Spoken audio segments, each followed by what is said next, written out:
Hello everyone.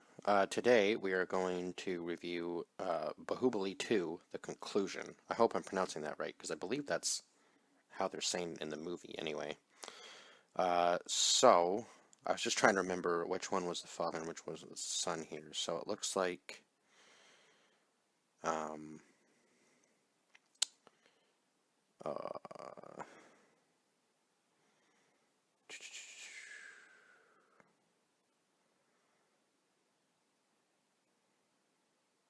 okay, so it looks like the father was... Yeah, okay, so I was right about that. Whoops, sorry. Clicked the wrong thing. This was about Mahendra's Bahubali's father's story. So at the end of the first movie, we kind of seen how he got betrayed by Katapa, or yeah, Katapa, right? At the end of the first movie, we kind of seen the betrayal, but this is the story about how he ends up getting betrayed. So,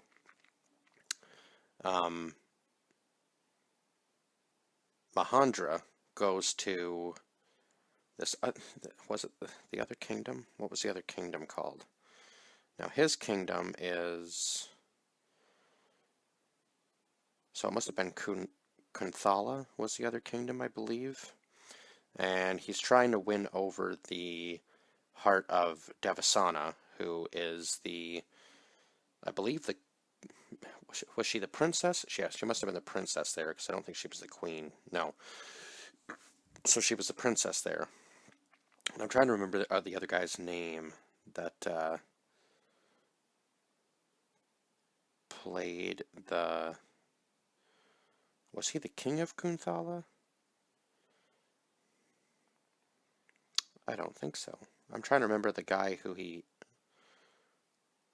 met at the other kingdom. What was his name? Oh, God.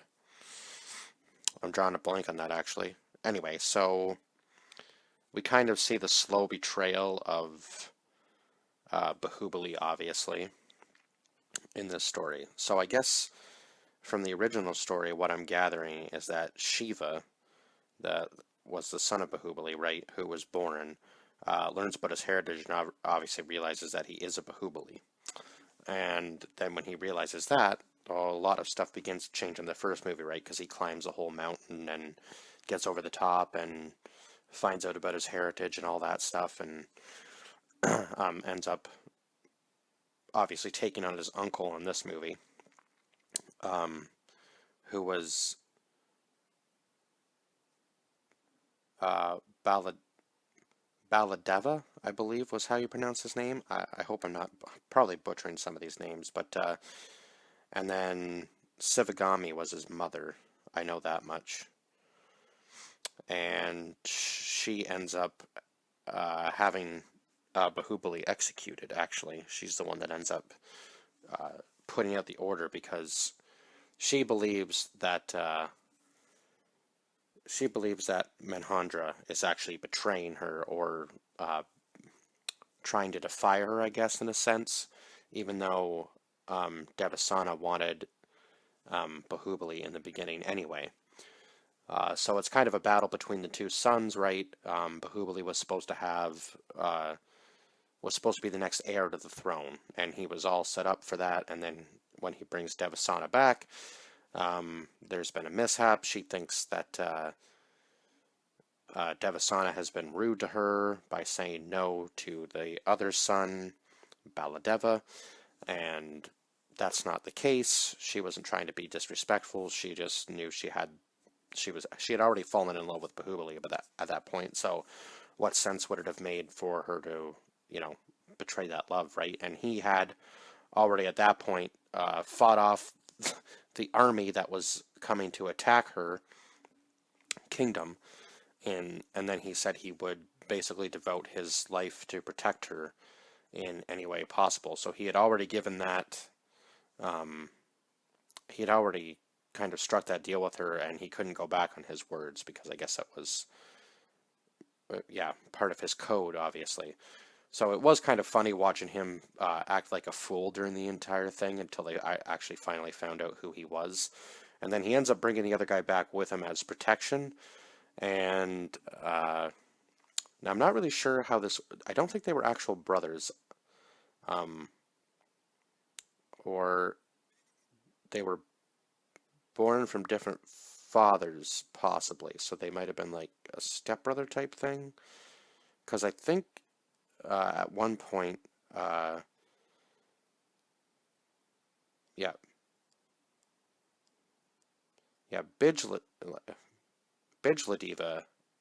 mentions at one point that how could you let Bahubali become the heir to the throne when this is your actual, when my son should be the next heir to the throne? So I'm not really sure whether she had two different kids from two different men. I was kind of confused at that point of the story, at that part of the story, but maybe I have to go back and watch this movie again to kind of understand maybe where they were going with that, or maybe he just, yeah, I'm kind of confused at that part. Maybe I'll have to go back and watch the first movie again to have the flashback to really understand that again, because it had been about 4 months since I'd seen the first movie. So yeah, I think I'm remembering most of it, but I can't. There's some of it that I'm obviously missing out on, right? So he's all up in arms and trying to devise a plan, obviously, to get Bahubali's uh, mother to betray him, right? And then she gets Katappa to obviously assassinate Bahubali near the end of the movie, and it's just a whole big mess. Obviously, Katappa doesn't want to do it, and he pleads with her not to have this happen. And this was even after he had given up the throne, right, to his brother, uh, because he had devoted his life to Devasana at that point. So there was kind of like a battle, almost like two kingdoms in within one, and then eventually it got to the point where his brother just went way out of line and tried to have, I think, tried to have her like, I don't know whether it was an execution or tried to have her put in jail or something for what she was. Oh yeah, maybe it was execution.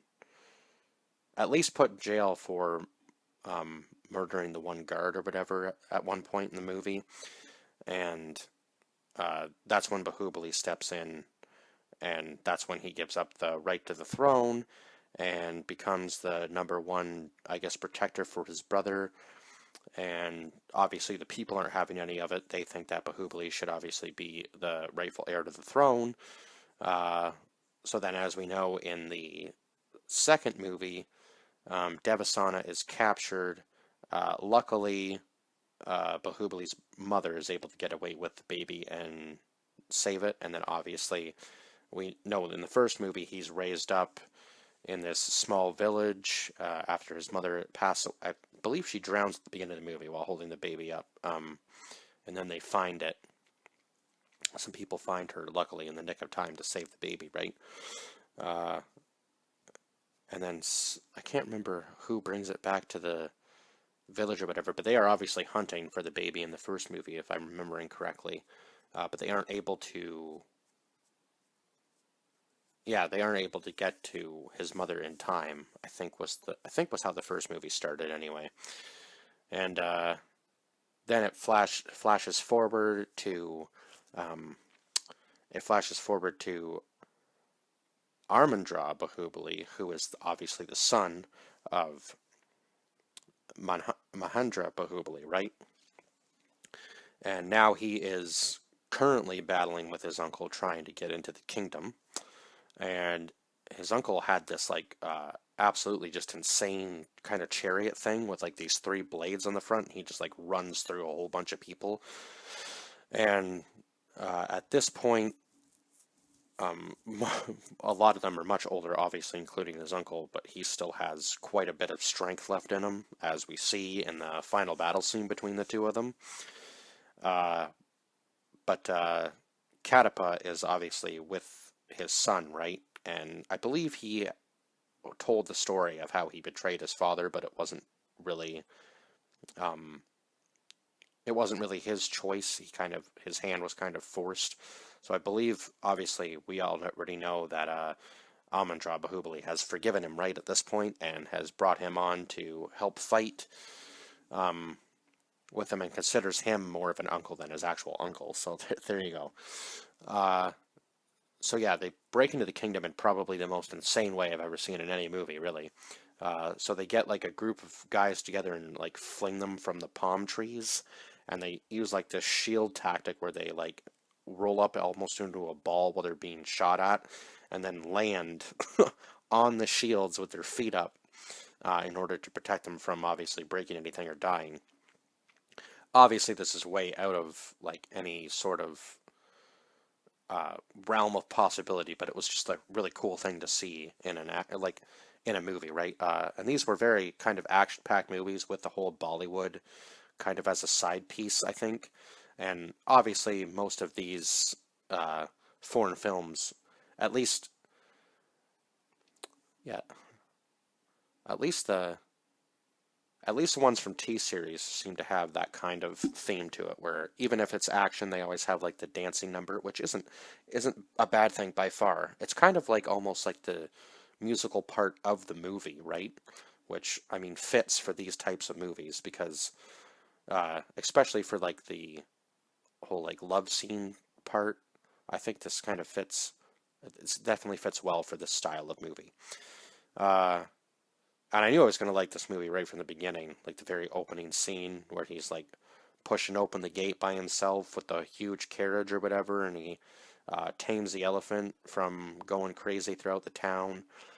I believe that was the father, though, right? So, and then he is able to defeat his uncle, obviously, and then he takes over the throne at the end of the movie. So, I guess all was well because obviously that was the whole plan was to have him grow up and learn about who he actually was and then be able to take over the throne from his uncle. And then obviously the people would be much happier because they were obviously not very happy uh, with with Baladeva leading them throughout all those years. And obviously, yeah, he was just torturing Devasana throughout all those years, and I don't know why he even thought that Devasana wouldn't flip sides as soon as she was able to be free, right? Because he goes, "Why would you ever leave me?" and so on and so forth. I, he put it in a different way, but that was basically the context of what he was trying to say. Was like, "Why would you ever leave me?" sort of thing. And there was one person that actually commented on the original one, the original Bahubali review from the first one that I did. So actually, I'm going to go back and see who it was that commented there. Oh my God, this swear to God, this screen sometimes just doesn't want to do. Oh, oh, now it's doing it. Okay, cool. Yeah, I'm going to go to my channel and actually look at who had commented on the original Bahubali review, or the first Bahubali review that I did. I might have to scroll back a little bit because that was 4 months ago, so bear with me here for a second while I just keep talking to, yeah, because I said it does get better in the second one, and then I believe they told me to review a trailer, but unfortunately, I don't really review trailers, so I'm probably not going to do that, but I will, whatever movie it was, I will probably watch it eventually. Yeah, Mayank Gang War, or Gang War, maybe? Yeah, so they commented, don't worry, the next part gets better, and also the technology, like in terms of graphics, was low in that time, and it still did good with the budget that they had. So yeah, I would say that that definitely sticks. Um, Graphics-wise, obviously, at the very end of the movie, when the head from the statue gets launched back down close to the village where he was in the first movie, you could tell that was fake, but I mean, it out of all of the scenes, that was the only one that looked like unrealistic as far as this movie went. So they probably had a little bit of a higher budget, I'm assuming, for the second film.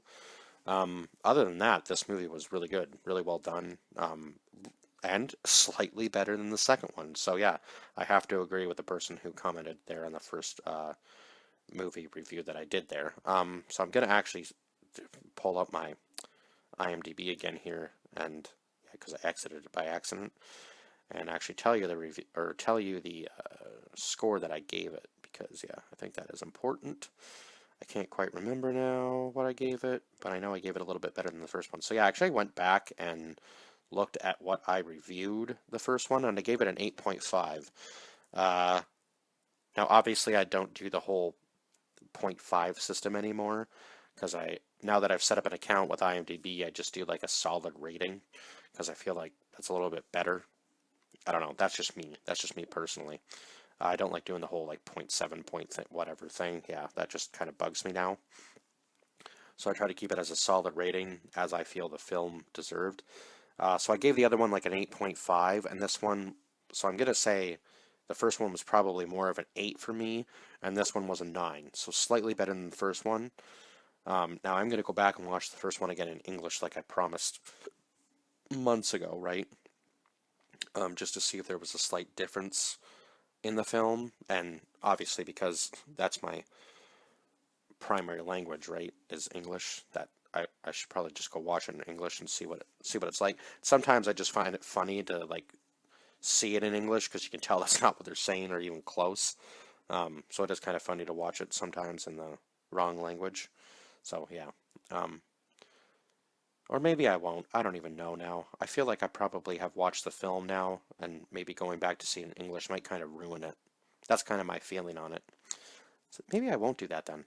Yeah, I think I'm just gonna watch them in the proper language that they were meant to be watched in, even with the subtitles. Because even with the subtitles, you see enough of the movie, right? That yeah, especially during the action scenes with the epic music. Yeah, the music in this one was another thing I should probably touch on. Was just like the musical scores in this movie were beyond good and fitting for every scene. So yeah. And it just really got you immersed into the movie. I felt like this movie did a much better job of, yeah, making you, yeah, immersing you in the film. That's what I'm trying to say, I think, anyway. But yeah, I've pretty much covered everything I can, I think, for this movie, and I will see you guys in the next review. Bye bye for now.